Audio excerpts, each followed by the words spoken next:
Thank you. Good evening. Namaste. Jai Telangana. Andarki namaste. I thank Professor Sanjay Jain ji and Sanam for facilitating this event. Very, very happy and very proud to be here. It's an honor, in fact, to be able to talk about my state in a prestigious institution like Oxford, especially in a department where developmental economics is discussed of the various nations. So I'm very happy to be here, to be presenting today. And as all of us know, Oxford is a very age-old institute, which is an institution which is reputed across the world for its research. And very happy to be here because when I speak about Telangana, when I speak about development, in fact, me and Professor were having a off-the-record chat just right now and talking about why do we only talk about developing nations, why not compare it with the developed nations, etc. So there's a lot of theories about it.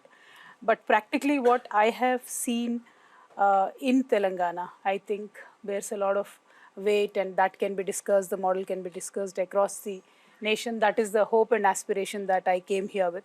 Otherwise, it's a very busy time in elections, but I took out some time to come here to make sure that if at all this model and the strategies that we applied for the ground path-breaking development that we have done in Telangana in a very small time, if that can be discussed, I think my one-day travel is totally worth it. So first of all, very happy to be here, and when I am here abroad, I believe I not only represent my state, but I represent the country. And India, which has a very, very rich history of cradling a lot of luminaries from Lord Buddha to Jyotiba Phule to Dr. Ambedkar to Rabindranath Tagore to Jhansi Lakshmi Bai, Mahatma Gandhi. We can talk about Nagarjuna, who's propagated his Shunyavada philosophy across the world. We can talk about Aryabhatta, who's contributed a great deal to the world mathematics. So when we think about all these great people that our nation has produced, really feel proud to be representing India here. Very happy, very that we are able to continue the legacy of both that enlightenment and that innovation that our luminaries have given us. I just hope we can walk on their path and make them proud. And when we think about the luminaries from India, we cannot but ignore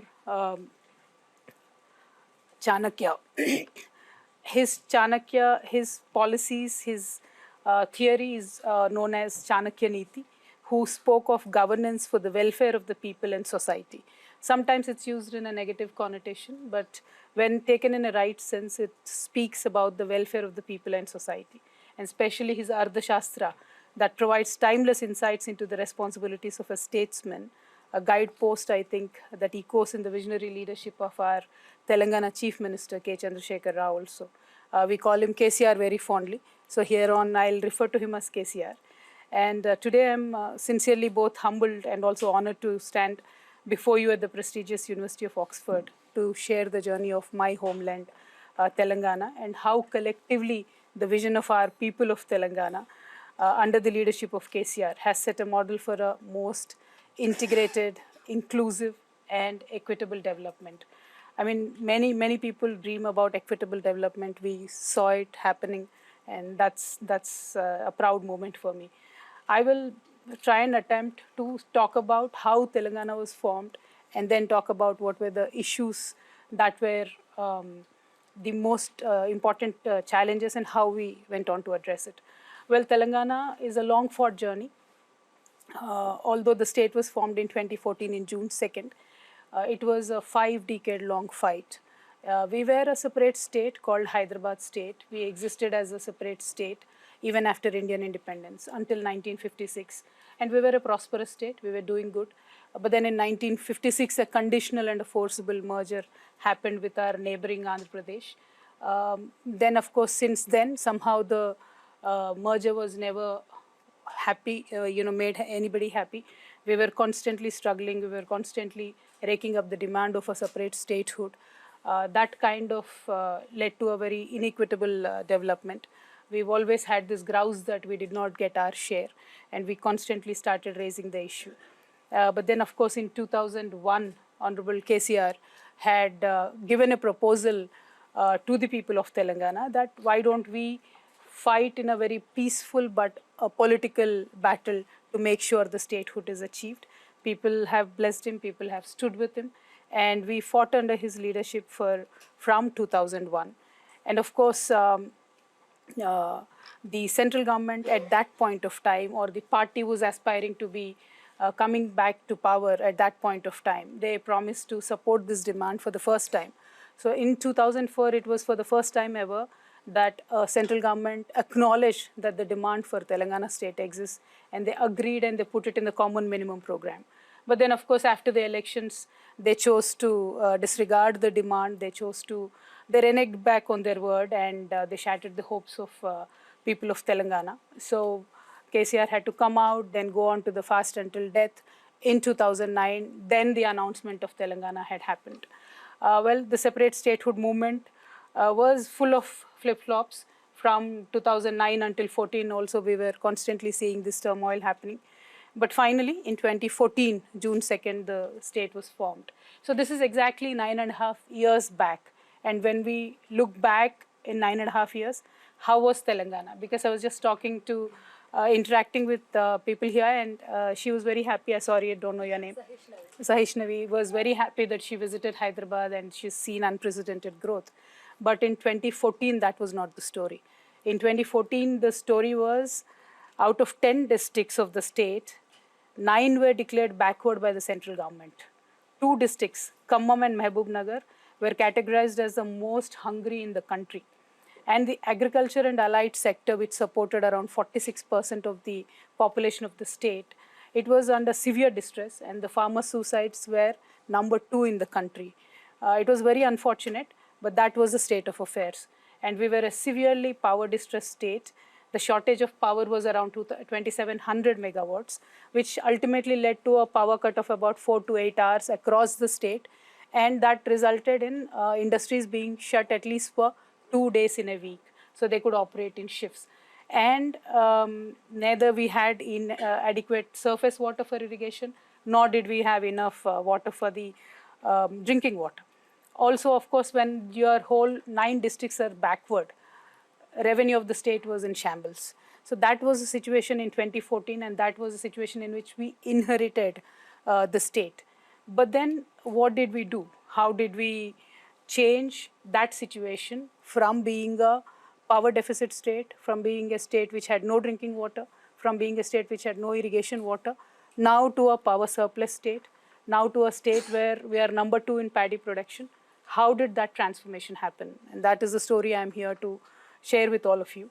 And the leader, KCR, he was an agitator. He was constantly agitating for the state. He has a very sharp wit and a sharp tongue.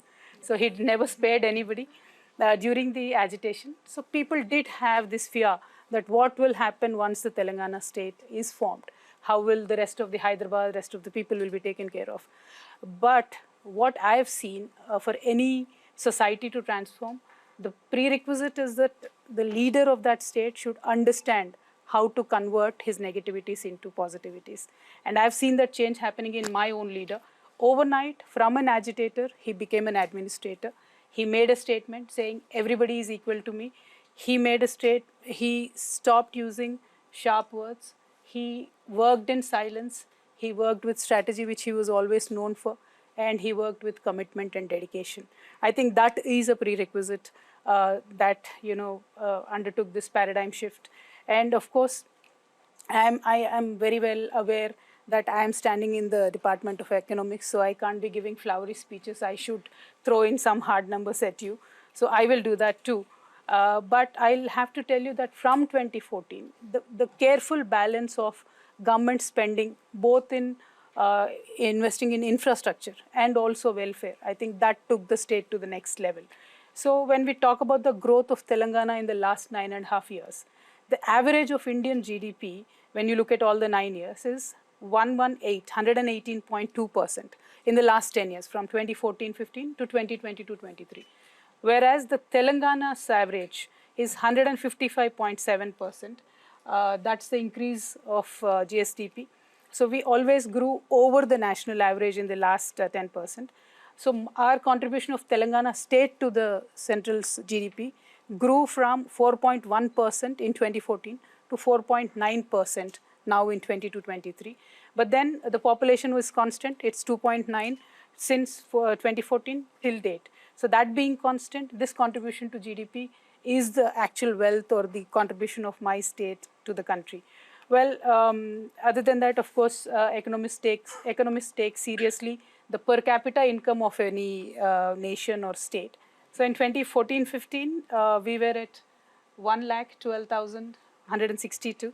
Now, this year, we are at 3,17,115. So we have literally doubled the per capita income of our people. And this is in less than 10 years.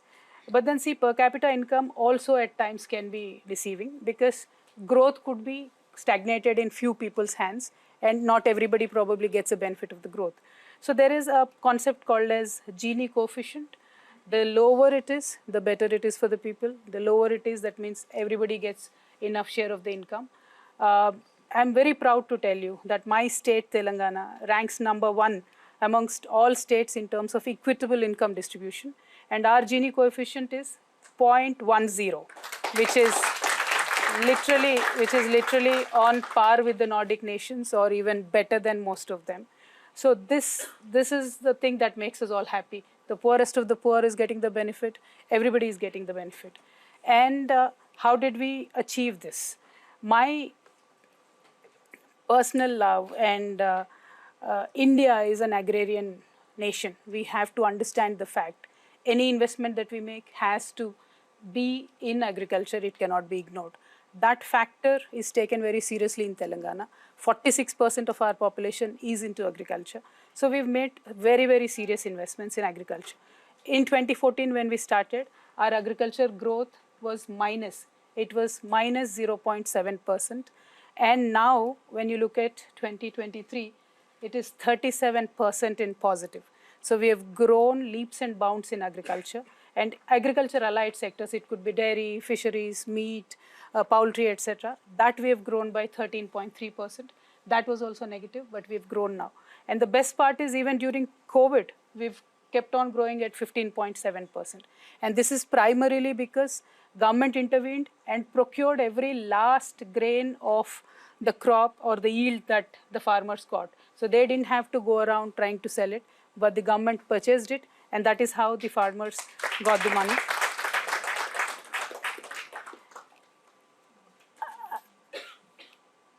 And when we talk about agriculture, as usual, most of the economists don't agree. I believe economists, most of them are very elitist.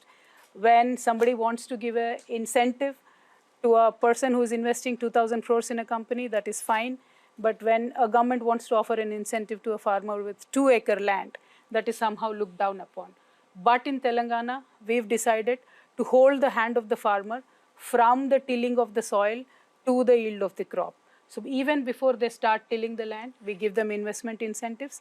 And I'm very proud to tell you that 10,000 rupees investment that we give per acre per farmer every year, till date, in the last 9.5 years, 72,815 crores was directly given to 65 lakh farmers of Telangana. So this was the first step to make sure the farmer does not walk into the debt trap. So private debt is usually taken before they start tilling the soil. That is when the government intervenes and gives the money. Then when you look at every process, the quality of the seeds, Telangana is the only state which actually puts a PD Act, preventive detention cases if somebody sells spurious seeds. It was a serious issue during before Telangana state formation, and we've controlled it. So quality seeds we give, timely availability of fertilizers to the farmers we give, and of course surface water for irrigation is given. And I'm very proud to tell you today that we are the only state, or probably we are the only government across the world which gives free water. There is no water cess on the irrigation water to the farmers. And we also give 24 hours free electricity. That again is there nowhere in any country. There is subsidized electricity for agriculture, but Telangana is the only government which gives free electricity, 24 hours free electricity to the farmers. So the farmer is now secure. He understands that he's going to get free electricity, free water, in time quality seeds, in time quality fertilizers. Before he tills the soil, he knows that he'll get the investment input from the government. He doesn't have to go for a private debt. So the farming is done in a much more secured manner. The most important thing, other than all of these factors, is a farmer who has a 1 acre land or a 2 acre land or a half acre land. Earlier also had the land in his name, but the records were never clear. In India, in many of the states, it is still the issue. So if a farmer has to go for raise a loan for anything, for a child's education or for some personal use, banks will not give him loan. Despite having a land, he will never get a loan. But the biggest revolutionary step Telangana government has taken up, we've introduced blockchain technology to map the land holdings of each and every farmer. And today, I'm very proud to tell you, 98 to 99% of all the farmland records are cleaned up and properly digitized by the government. And it is only with the fingerprint of the farmer that the records can be changed. So nobody can mess with your record, and there is a sense of security to the farmer, and the banks also can give loan to him. So he has access to additional finance if he wants to. So this sense of security net that we provided the farmer, I believe, is what led for the exceptional growth in the agriculture sector in Telangana. And of course, other than that, there are around 45,000 ponds in Telangana, which the government systematically invested and repaired using a scheme called Mission Kakatiya. And then we've linked all these ponds with the major irrigation canals that we built. So the ponds are full of water 365 days in a year. So in the staunchest of the summer today, you can go to any Telangana village blindly. You'll see the pond is full of water. And that has led to increase in the water table, increase in fisheries farming, which is again supporting the rural livelihood. And of course, it is supporting the farming activity as well. So check dams, minor irrigation projects constructed, canals repaired, and the magic out of all of this is we managed to construct the world's largest lift irrigation scheme within 3.5 years of time. That is the largest and biggest achievement. The moment this lift irrigation scheme is built, we got 73 lakh acres of land connected to the irrigation system in the state. So 73 lakh acres earlier, before the Telangana state formation, for them to get one crop in a year was an aspiration, was a dream. But today I'm so proud and so happy for my farmers because they can get 3 crops, not 1, but 3 crops. And that is why with a systematic, I'll just throw one number at you for your interest. Overall, before the state formation, from 2004 to 14, those governments, whoever was there, irrespective of the parties, those governments, the investment that they made in agriculture was 7,994 crores. But Telangana government in the last 9.5 years, we invested 1,91,612 crores in agriculture. So a policy, however powerful it could be, however positive it could be, if it is not backed up by your purse, the purse of the government, it is not going to work. So that is what Telangana government did. We framed powerful policies, we framed good policies which will help the people, but then backed it up by the finance. So the outlay and the way to spend it, that management, that efficiency in the governance, that is what set us apart, and that is what today gave the results. As a result, now the area under cultivation increased from 1.31 lakh acres to 2 crores because it's consecutive seasons we are talking about. That's why the number will be double. And of course, the paddy production increased from 68 lakhs to 2 crores metric tons in, next slide please, in 2021. So we are today the highest, second highest, so this is 2 crores. So we are today the second highest paddy producing state in the country. We are only competing with Punjab. Where are you, Sanam? We are competing with Punjab. So, and then of course today irrigation facilities, as I said, are available to 73 lakh acres. But then next time, once the Palamur lift irrigation scheme is done, then we will be able to connect 50 lakh more acres to that network. And once that is done, you can imagine what Telangana is going to grow, nothing short of gold. So one other important thing that we did, whatever revenue came to the government, we used it in a very positive way to make sure the cycle of prosperity continues, to make sure that the multiplier effect of the investment is properly taken care of. So in 2014, our budget was 62,000 crores. Now it has grown to 2,94,000 crores. And that is again made systematically invested into various projects, starting from drinking water, in which we invested 36,000 crores to make sure that every household in Telangana is connected. So most of us who have faced the power cuts, we know the problem and the pain and why we don't want to go to the villages in Telangana. But then that has transformed now, because Telangana government has very systematically invested 38,000 crores in the last 9.5 years to make sure that our power production capabilities increased. This one. So our power production, when 2014 we started, we could only produce 7,778 megawatts of power. But now we are producing 18,453 megawatts of power. And of course, we are focused on renewable energy as well. So in 2014, we only had 74 megawatts of renewable power. Now we are able to produce 5,741 megawatts of power. And with the industrial growth, our per capita power consumption, this number has grown to 2126 units. So that is highest in the nation and also almost equal to most of the developed nations. That is an indication that industry is doing well. Most of the individuals are doing well. So that is one of the international indicators. And I'm very happy that Telangana got there. And then when we look at the environmental challenges, world over, we are conscious that the world's biggest challenge in terms of climate change is taking collective responsibility. And people and Telangana government are aware of this. And we have systematically again invested 10,000 crores in a program called Telangana Ku Haritaharam, where we planted saplings, 280 crore saplings. And we made sure we fenced our forests. We made sure we thickened our forests. We made sure, in fact, when they plant saplings in the villages, incentives of watering the plants of like 2 rupees, 2.5 rupees also is given in the villages. And we should be very proud. Telangana is the only state, probably in the world, where in every village you find a government nursery which is there and a park that is built by the government. It is a must and shoot. Every Telangana village, all the 13,000 villages, you go anywhere, that is available. So that is how we have increased our forest cover by 7.7% with a very, very systematic drive of this and investment.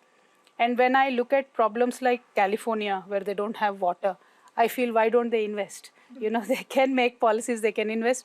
And this is why I was very excited to come to Oxford, because anything that is discussed here can go world over. And if somebody draws inspiration from this model, I think it will help people across the world. And speaking of the industry, this is again very important, because not only farming, not only upskilling, but we need to create wealth in order to take care of the poorest of the poor. We need to create wealth. And the wealth creation today, services sector, industry sector, it is very important to make sure that industries feel welcome in Telangana. We came up with a policy, TSI Pass, and this policy is very empowering, not only our people, but also industry. For example, if I'm coming here from UK, I want to invest in Telangana, you apply for a permission. Within 15 days, if I can't give you permission, then you have every right to open your company, you can start operating. Because by law, if you do not receive the government permission within 15 days, we have made it a statutory right to go ahead and commence the work. And this has really inspired a lot of companies. Many of them have come to Hyderabad, Telangana, they've invested. And I'll throw some numbers at you. From 2014 till 2023, January, 22,100 industrial units were given permission. Almost all of them have started operations, and the investment worth 3,31,000 crores, that is close to USD 40 billion, is what a small young state like Telangana could attract. And the jobs created, these are direct jobs I'm talking about, or 22,36,000. There will be more than that indirect jobs that will be created. And of course, the activity that brings and the cities they build, That is the growth that you actually see and perceive when you visit Telangana. And of course, IT, we've progressed leaps and bounds. The IT exports in 2014 were 57,000 crores. Today we are at 1,83,000 crores. Top 5 IT companies, Apple, Google, Microsoft, Facebook, Amazon, 4 of them came to Hyderabad after Telangana formation and after the TSI pass was rolled out. So that clearly is a success of the policy and also clearly a success of a visionary leader like KCR Garu. And of course, one other thing that might interest you, Professor Jain, we are the only government probably which has a government-led incubator which can accommodate about 4,000 startups at any point of time. We have T-Hub 1 and 2, and of course we have a exclusive women incubator. It's called V-Hub. That is again government-led, government-supported, government-mentored. So access to finance, training, mentorship is also all taken care by the government. This is also very unique. Nowhere across the globe you see that. And of course, not only making sharp policies, our leader is a person not only with the highest IQ, but he has the highest EQ as well. So he thinks with his heart. I would say that because also I'm his daughter, I understand how he thinks. He has a very sharp intellect, but when he sees a humanitarian situation, he will not think about anything, he'll directly jump into it. For example, I'll tell you, one day we were just discussing, I had received an application of a person who is suffering with elephantiasis, where one leg gets very fat, they can't move. It is a disease, but then that person kind of cannot move out of the house and not work. I just asked our leader that this is a situation, how can we help them? With one pen stroke, immediately 80,000 such people across the state started getting pension from that very day and moment. So that is the emotions with which our government works. And we are probably the only government where, unfortunately, if somebody passes away in a government hospital, we have a special vehicle to transport the dead body from the government hospital to the village, to the doorstep of a person. It's a special vehicle that is there. It's a special drive. And another thing, this is again my leader's brainchild.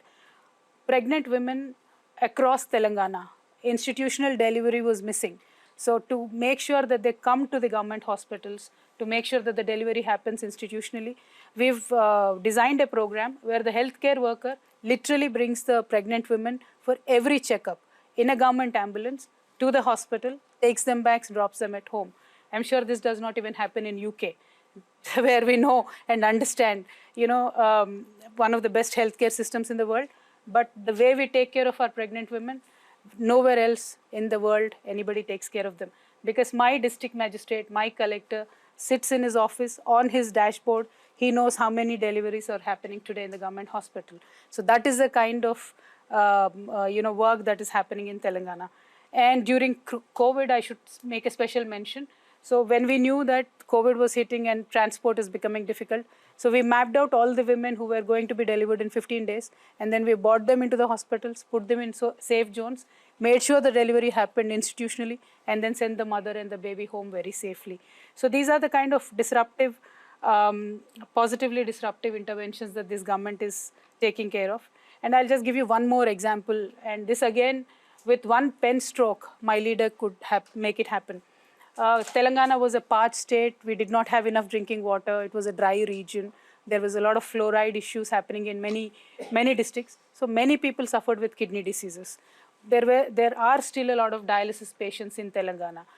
But in the combined Andhra Pradesh, until 2014, until Telangana was formed, across Telangana, we only had 3 government dialysis centers. When we brought this thing to the attention of our leader, with one pen stroke, he sanctioned 104 dialysis centers across Telangana, and we immediately gave free bus pass to all these dialysis patients. We made sure that they got the most modern care in all these dialysis centers. In the most costliest of the private hospitals, they reuse the machinery for dialysis, but not in Telangana government hospitals. We do it a one-time use and we take care of our patients. And this has really earned a lot of goodwill for the government and the leader. And of course, in every government, we are giving, people try to give pensions, but there is no reason or rhyme or the positive effect of the pension that the pension would give. Because in 2014, before 2014, when we saw, there were various governments which were giving pensions starting from 70 rupees to 200 rupees to person, which did not really make any difference in their lives. So I gave a number here. In 2014, there were pensions given to 29 lakh people, but the rollout was only 861 crores per year. This is per annum. But in Telangana government today, we give pensions to 44 lakh 12,882 people, but the rollout is 11,628 crores. So unmatchable number, amazing number, which again creates a very positive impact in the lives of the peoples. So this is the positivity that this government is bringing in. And of course, when we talk about education institutes, we only wanted to see one result, that at least 50% of the kids go to the government schools. So we wanted to give a stiff competition to private schools, and we did. Today, this year, 2023, 50% of the kids are opting for government schools. 50%, of course, are still going to the private institutions. But then there are many numbers that I can give you. The best number that I like, we added 10,000 medical seats, very fresh this year, because in every district headquarters, we wanted to put up a medical college. And before 2014, I can't even begin to tell you, I'll just give you one number. For the backward classes, across the state, we had only 19 institutes. Next slide, I think. 19 institutes. But now we have 310 institutes for just the backward classes, I'm saying, and other numbers I have. But then the number of students, if you look at, earlier it was addressing, the governments were addressing 8,000. Now we are addressing and attending to 1,65,610 students. So these are the kind of numbers, these are the kind of interventions that we are making.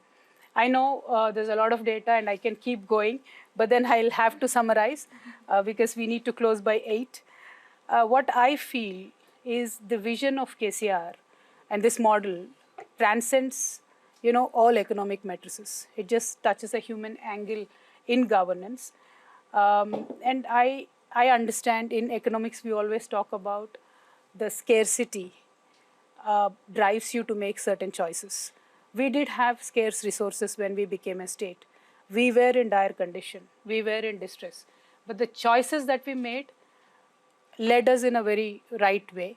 And we hung on, we held on to those choices. And that is how we are able to create wealth today. And I believe a leader or a society should know how to harness the power of the raw resources that nature gives you into real wealth. I'll give you one example. Godavari River, Pranahita River was always there. It was there before KCR, it is there now, it will be there after KCR also.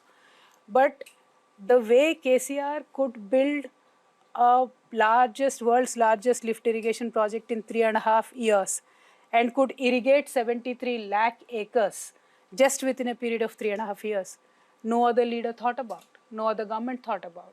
So that is the difference I'm talking about. How do we as a society harness the raw power of the nature that bestows us, and how do we convert it into real wealth?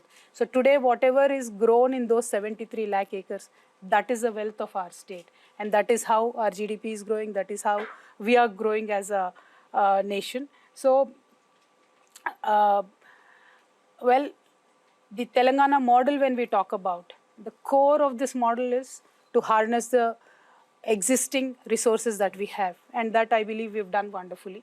And we are fighters. We fought for Telangana. We are fighters. We are fighting for the development of Telangana.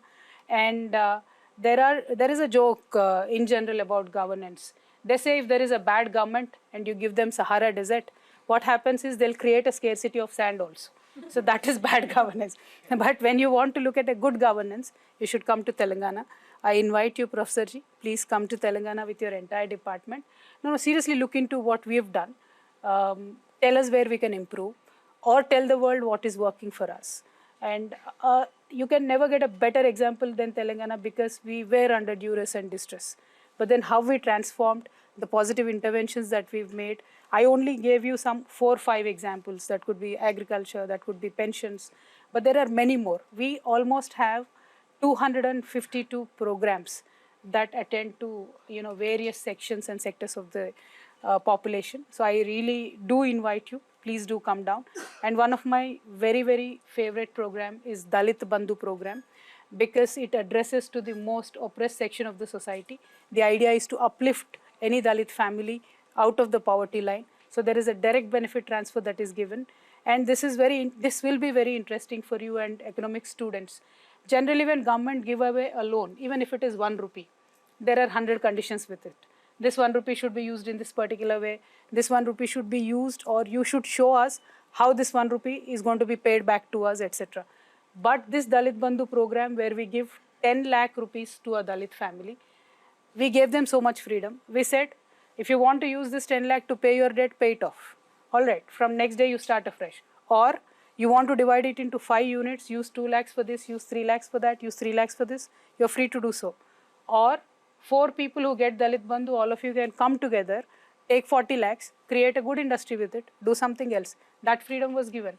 So we grounded these projects, and the success rate that we are seeing, the wealth that the government could create for these families, and the permanent upliftment of these families above the poverty line. I believe this is something very groundbreaking. No government has ever done it.